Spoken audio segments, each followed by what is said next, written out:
During COVID, because people weren't on holiday, a number of things, including watches, became incredibly collectible and the prices reflected that. Newer watches, which I'd say under 10 years old, absolutely rocketed in price. A Daytona, which I think was retailing about £9,000, was changing hands for £35,000 and £40,000.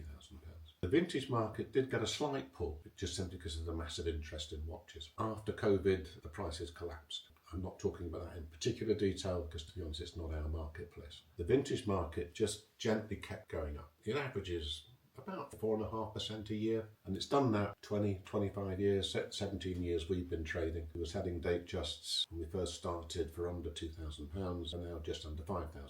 Now that's not because we're profiteering, it's simply the fact that the price has gone up because the interest has gone up. And one of the joys of this business is there will never be any more 1973 date justs. If there are 2,000 in the world today, in 100 years' time, there'll actually be less because some will get lost, some will get broken. So you're buying into something where the interest seems to be increasing almost on a daily basis. I'm staggered how often, even in the main newspapers, there are stories about watches and about investments. I wouldn't say a vintage watch, as a general rule, is an investment.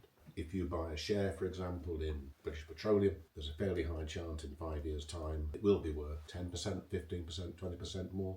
And that's fine because it's a piece of paper. A vintage watch, you can wear that watch every single day, and if you keep it for 5 or 6 years, now I have to put proviso in here because I can't see into the future.